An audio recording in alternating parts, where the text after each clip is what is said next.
So I did a Coca-Cola story, a big Coca-Cola story in the Fortune 500 issue, and I traveled with Muhtar Kent to Asia in March and came down to see you in Atlanta. And at the time, Coca-Cola was the biggest consumer brand on Facebook with 41 million likes.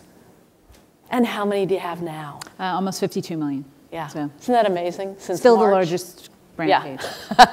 by a lot. Lady Gaga, she's above it. Yeah, it's consumer, consumer brand. And Facebook itself, which I think is cheating.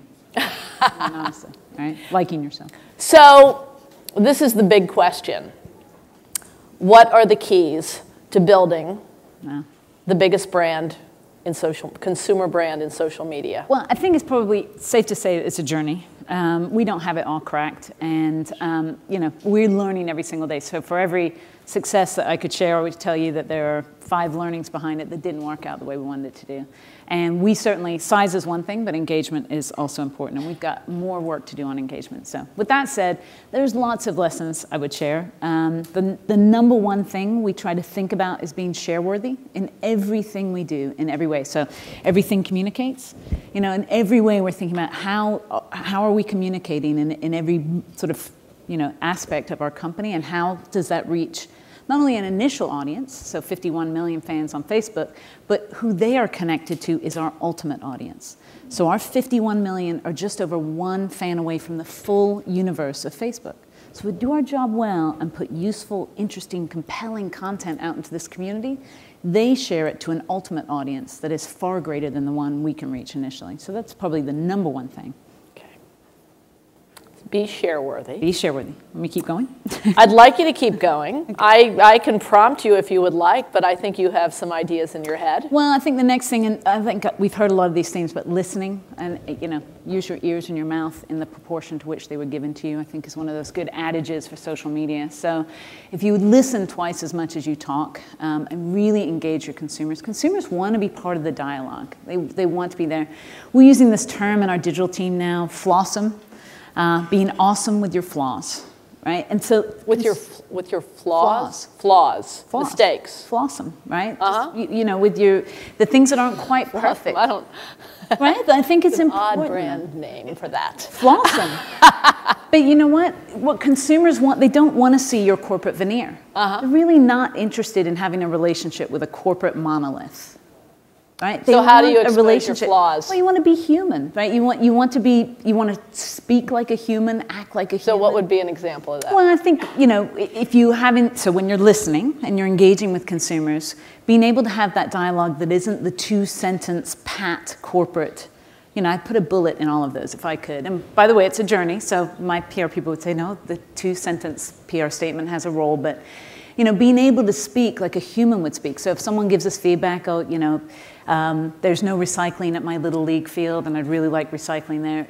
We could put out the 2-sentence statement that says, Coca-Cola's been recycling for a number of years, and it's a blah, blah, blah. Or we could say, hey, Pattie, I'm really sorry there's not a recycling unit there. We're going to look into it, but hopefully, based on this, 2-decade journey we've had on recycling, we're really committed to that. So every Facebook posting, every tweet that is a complaint about Coca-Cola, how do you handle them?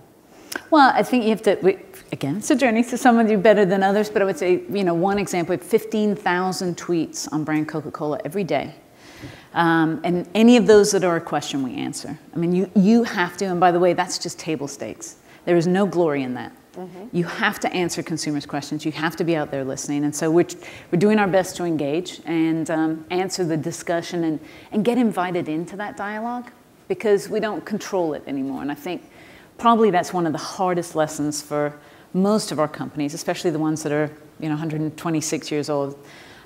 We feel kind of young next to DuPont, by the way, 210 years old, but 126 years old. We're used to kind of controlling that dialogue, right? And so the issue of control is really interesting. And one thing that you said to me when I talked to you back in the spring was, we realized we needed to embrace our new sales force. Explain that. Well, that gets back to that sort of ultimate audience, right? So Our fans, our likes, are people who are interested in our brand. They have some sort of, we call them hand raisers. So people, they have opted into us. And, you know, the currency now in a social network world is content, is useful, interesting, compelling content, especially for teenagers and young adults, our core target. So if we can give them content that's share-worthy, that helps them in their social networks have, you know, something interesting to share because that's currency, they, in fact, become our sales force. They pass along the message for us.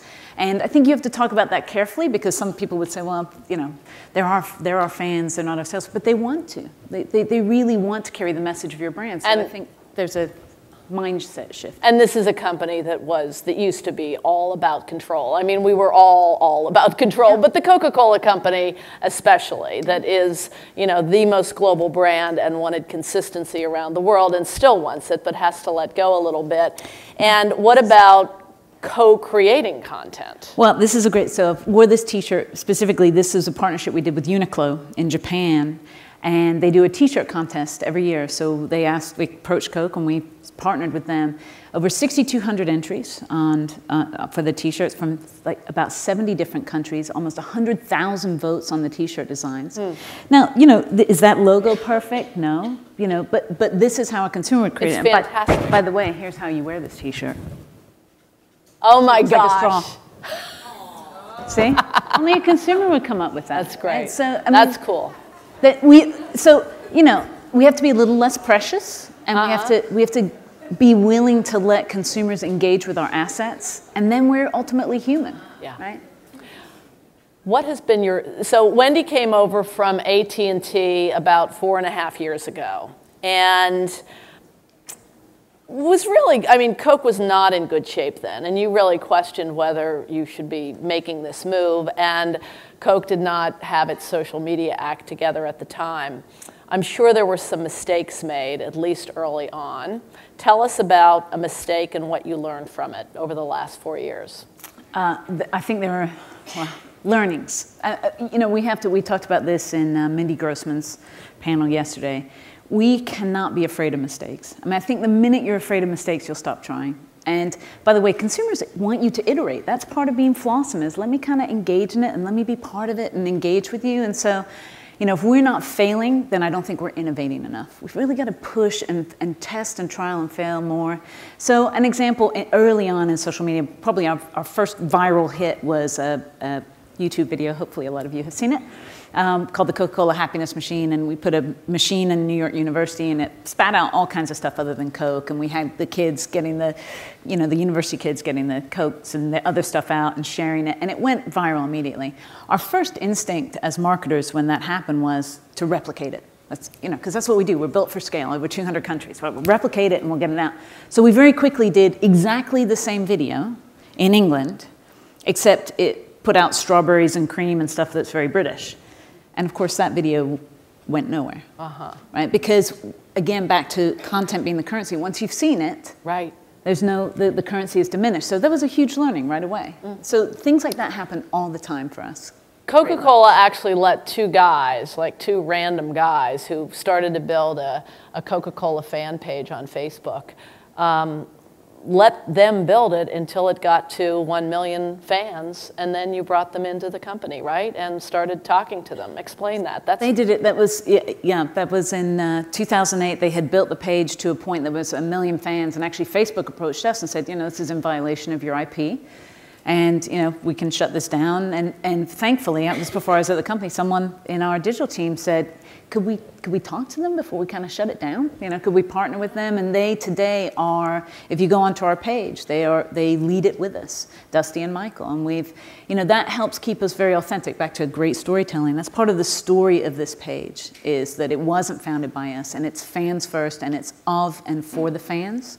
And the minute we misstep that, by the way, people go away. When we misstep in these fan-created communities, our disconnects go up by 4x.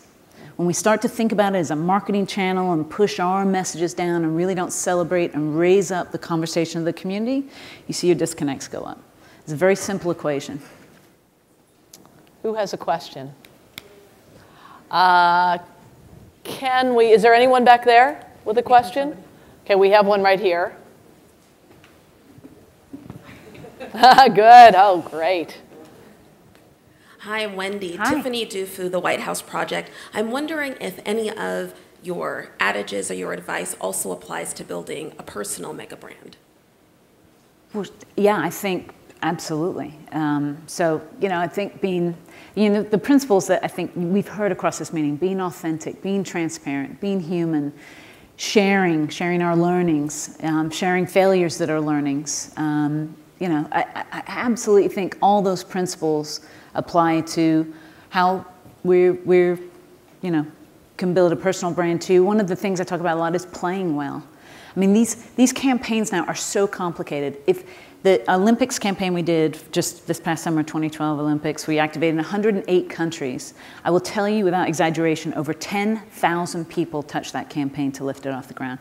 From our own marketers and our 2,700 marketers in our own company, from our partners, looking at Jan, from production houses and everything else.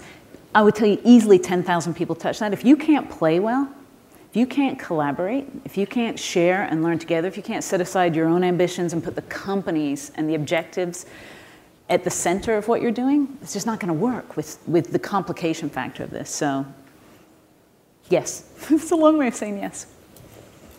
That is a big key in Coke's turnaround, getting the people, the important people, to play well together. Yes, over here. Hi, Anita Sands from ABS. Just kind of two quick questions. First of all, you talked about great content. There's a lot of it out there. A lot of it's noise, a lot of it's not. How do you ensure that your brand doesn't get damaged by sort of some of the more noisy content? And then secondly, how do you differentiate against all the other companies that are getting into social, and what does that look like in this new era? Wow. In 2 seconds or less. I think the first part of what you said, 72 hours of content are uploaded to YouTube every minute.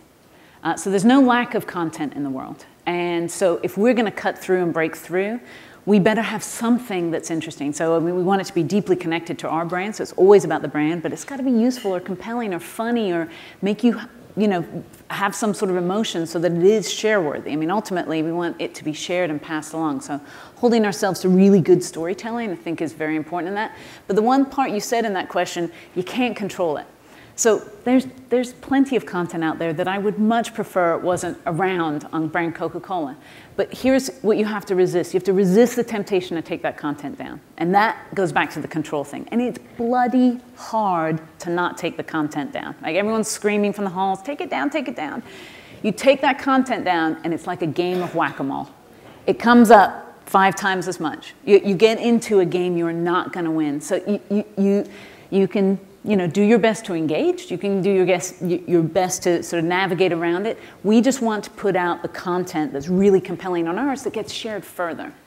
And the second part of the question was differentiation. Well, all of you guys are doing social media, so I mean, part of that is just staying to your brand strategy, not getting distracted by other people's brand strategy.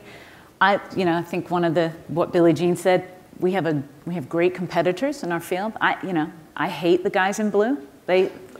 You have to have someone to hate. You won't get out of bed in the morning. I'm serious, right? So the better they do, the better I want to do. I want our team to be up at night really angry that they didn't come up with something that our competitors did. And that makes you work harder.